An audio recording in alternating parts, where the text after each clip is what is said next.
Hello, good afternoon. I hope today you are well and happy and that you've had a really nice weekend. Weather wasn't quite so good, was it here? But never mind. And welcome to another week in these strange times that we're living through. Time to share another strategy from the book Strategies for Being Brilliant with You. I'm just going to chat away for a couple of minutes while we wait for a few people to join us. Today I'm talking about chapter 7 in the book, which is all about difficult people, or should I say different people rather than difficult. And I'm going to be sharing with you some examples of people that I have found challenging over the years and explaining how you can use the magic of a reframe to help you view those people or aspects of their personality in a slightly different light that makes them more appealing and makes them easier to manage. Often the people that we find the most difficult are the people closest to us. So these could be friends, family members, work colleagues. And the irony of life, and I suppose the challenge with these sorts of people, is that we have to coexist with them quite closely. So we've got to work with them, or we've got to live in the same house with them, or because of the relationship that we have, it's not always easy to distance ourselves from these people. All their habits actually get right under our skin. So I'm sharing with you today, I think there's, how many? Have a look in the book. There are five habits, personality traits, communication styles, if you like, that may at times get under your skin. At one time or another, these have all got under my skin, which is why I wrote the chapter in the book about them. So thinking about how we can use a reframe to help us cope a bit better with those things that begin to annoy us and get on our nerves. Yeah, because sometimes it's not easy, is it, to be around people like this. Okay, we've got a few people here on the call with us today, so I'm going to make a start. So before I start, what I would say to you is, as I'm describing these people and the appropriate reframe, just consider for yourself, do you actually show up as any of these types of people from time to time? Do you share some of these habits, some of these ways of being, some of these ways of showing up? And while I'm sharing them with you, you know, a little bit of self-reflection can go a long way, and you might want to consider how other people might experience you from time to time. There's one in particular in here that I strongly identify with, and I'll share that with you. And if you've got, hi Trudy, lovely to see you. We've not seen you for a few weeks, lovely to be here. So we're talking about difficult people today. So I hope there's some gems here for you. So just have a think as well while I'm talking, you know, if you've got any questions, like always, pop them into the comments box. And if there are any other types of difficult people or challenging ways of communication or traits that you notice in other people, pop those in as well, and perhaps, you know, we can have a think about how we could reframe those. I'm not going to be following up on Friday with this one, simply because it's a bank holiday and I want to enjoy the day, basically, at home without having anything whatsoever in my diary. So I will be back with you next Monday. So without further ado, let's make a start. So I wrote this chapter when I wrote the book because it's not always easy only to surround ourselves with people that uplift us and make us feel great. The reality is, you know, we work with other people, we live with other people, and this is about finding a way to manage our responses to how other people show up. So the first type of person, remember, these are all people that kind of got under my skin. So the first type of person I call the fortune teller. So the fortune teller may use the words, oh, it'll never work. Oh, what are you thinking of? No, that's going to be a waste of time. You know, don't do that. I can tell you how this is going to happen. Those kinds of phrases trip off the tongue for those sorts of people. And They will often pour cold water on all your ideas and will be able to think of 1,000,001 reasons why your planned course of action just isn't going to work. And they will often forecast all kinds of doom and gloom and negativity towards your plans. I personally find these types of people really difficult, and unless I make a conscious effort to change how I see these people, I find them quite hard. However, these sorts of people can actually be quite invaluable because they can remind you to have a bit of a reality check on your plans. They can help you and prompt you to be realistic, to be flexible, to be prepared for the unexpected, and really help you to hone in and think about your plans in a little bit more detail. Have you really prepared for all eventualities? How certain are you that your plan is going to work? You know, what kinds of support have you got around you that can help you to put those plans into place? They can also inspire you to help you find examples of people who've done what you've done and have been successful at it. So what can you learn from those other people? So learning to redefine your plans in the light of these sorts of people, these fortune tellers of doom and gloom, can actually result in a massive confidence boost for you, because you will be all the better prepared and armed for all eventualities. So the fortune teller, example of a type of behaviour that gets under my skin, and I particularly struggle with these types of people, but that reframe helps me. So the second type of person is what I call the copycat. So these can be a colleague, friend, family member who always seems to be kind of one step behind you. So they suddenly start developing the same interests as yours and start talking about them everywhere. They suddenly start reading the same books, start being on the same career path as you. And it can really feel like you've got somebody just constantly over your shoulder all the time. This is a simple reframe for me, and that is, if somebody is in your footsteps and copying you every step of the way, you know what, you're heading in the right direction. And they are a sign that they're a sign and an indicator that you're doing the right things, and that your success is inspiring them. So I would say to you in this case, you know, be flattered and keep up the good work. And use that inspiration reframe, I think, here, rather than feeling irritated by somebody else seeming to copy what you are doing. If you see it as actually you're inspiring other people to be at their best as well, I think that's quite a nice place to come from, isn't it? So the third type of person is a nitpicker. Now this is another person or type of behaviour that I really do struggle with. So a nitpicker will pull apart all your ideas and every decision that you make, and they will go over it with a fine-tooth comb, and they'll interrogate you on your choices, and they'll put a microscopic gaze on everything you propose and every idea that you come up with. I am very much a big picture person, and I find people who, whether they're a nitpicker or not, but people who are very detail driven, I find them very challenging, because it really, I can feel an almost emotional reaction to somebody that wants to sit me down and pin me down to the minute detail in things. It makes me want to up sticks and run away, and you know, it's not always helpful if you've got to work with other people or work in collaboration.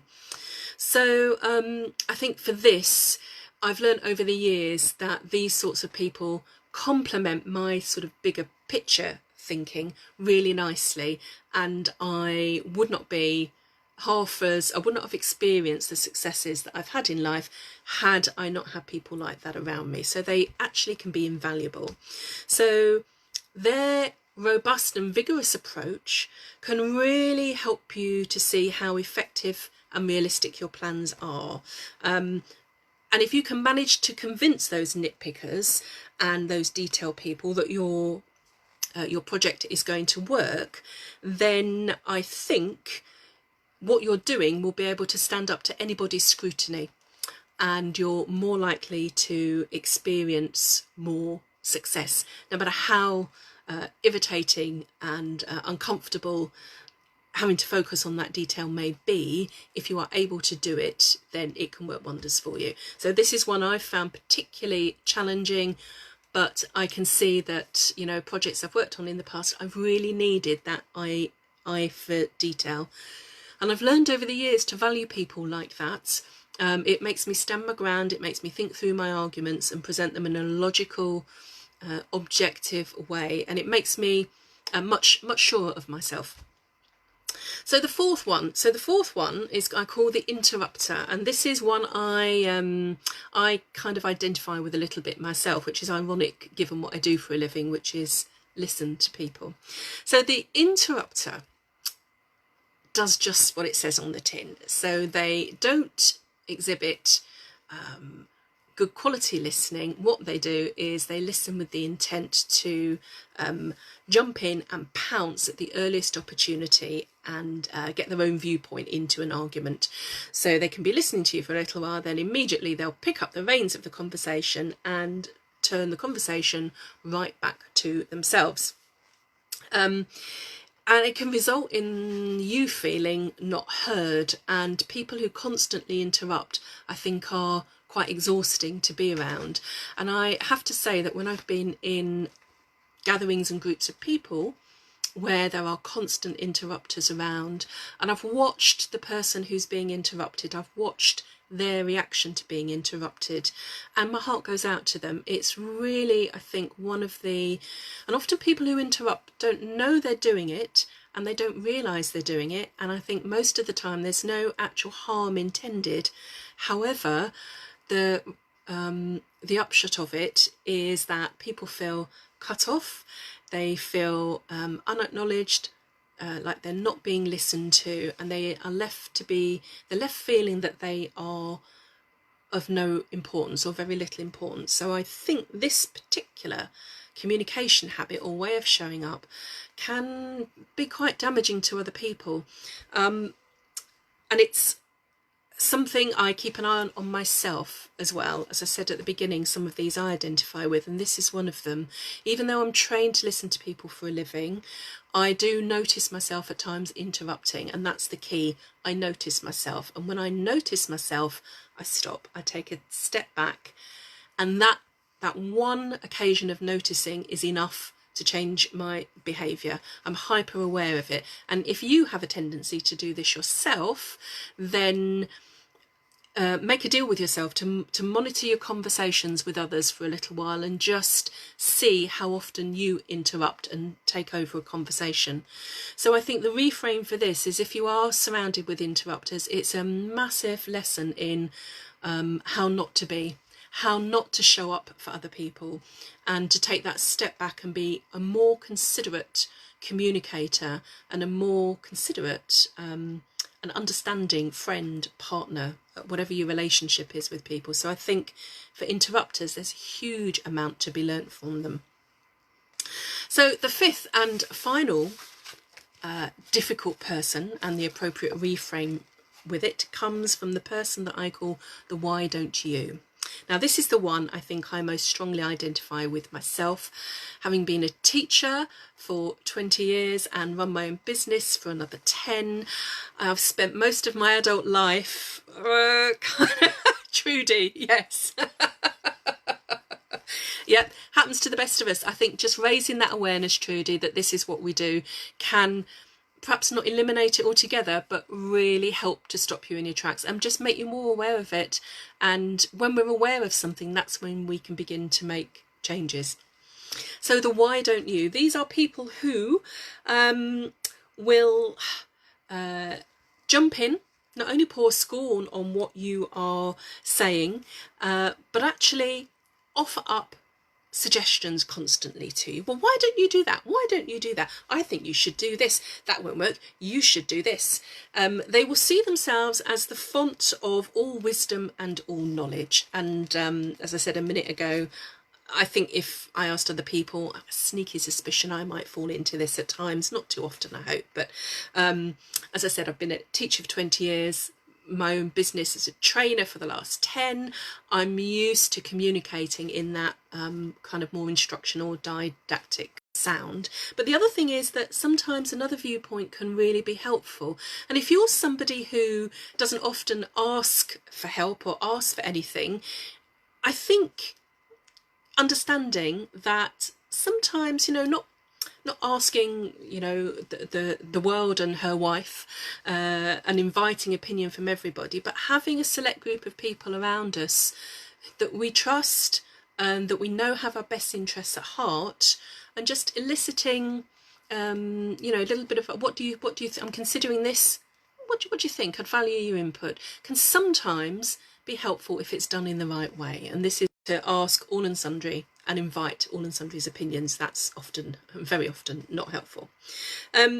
So, if you have somebody around you who is like that constantly, their advice again can be helpful in allowing you to consider all courses of action rather than just the one that you are thinking about. Okay, so they're the 5 people that I spoke about in the book. And for those of you who are joining us over the course of this course, lovely to see you all. The fortune teller, the copycat, the nitpicker, the interrupter, the why don't you. All of those people, we can learn to tolerate a little more easily those habits that they have. And I think this is all about learning to manage your own response.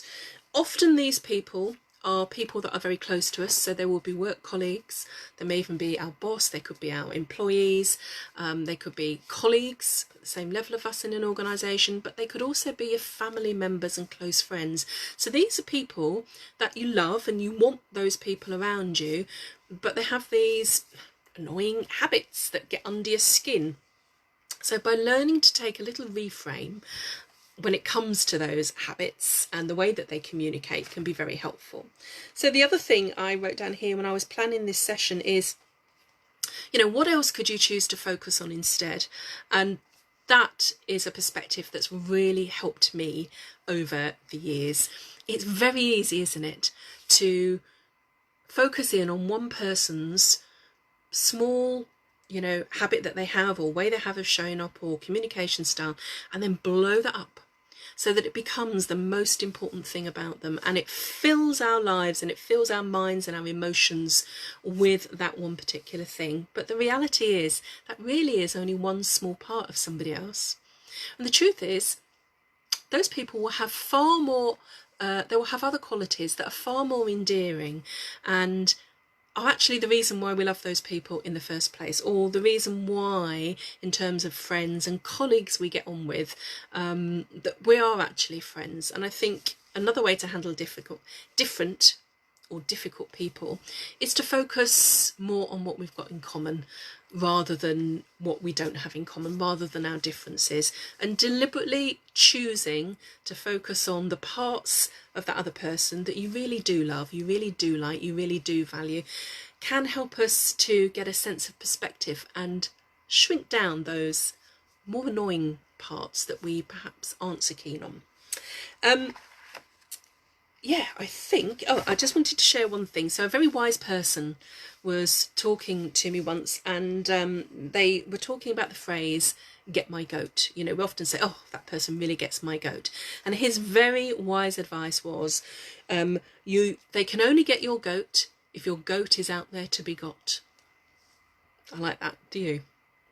i.e., people's actions can only affect us if we let them. And I think this is about making a choice about what we see in other people. I'm not saying this is always easy, but with practice we can begin to do that. Take a step back and take a slightly different view. And that particular technique has worked for me for so many years in so many aspects of my life. A little bit about what's the time, just keep an eye on the time. We're nearly coming to the end. I might include this in one next week. So I hope that's been useful for you to help you think about how you can get a little bit of perspective around people whose behaviour, their communication style, the way they show up may get under your skin from time to time. If you've got any questions or any final comments before I go, please feel free to type them in the box. I'm not going to be here on Friday. I'm going to have a completely free day in my diary, but I will be here next Monday. And next Monday, I'm going to talk to you about success routines, which is chapter 20 in the book. Setting ourselves up for success. I don't think people consciously do this enough, and I think it's a really valuable thing to be able to do, to understand how you can be at your best and what needs to be in place for that to happen. So I'm going to talk to you about that next Monday. Just see if we've got any final comments here, any final comments or questions. If not, I'm going to sign off and wish you all a lovely week. Whatever you're up to this week, I hope it makes you happy and that it helps you to stay safe even. Okay, thank you very much for joining us, everybody, and I will speak to you next Monday, 12:30. Oh, by the way, all of these are on my Facebook page. They're also over on my YouTube channel as well, which is Susan Ritchie Leadership Development. I think it's that. So there, when I upload these last ones, there'll be half a dozen of them there that you can go back and have a read. Just what I needed to hear today. Thank you.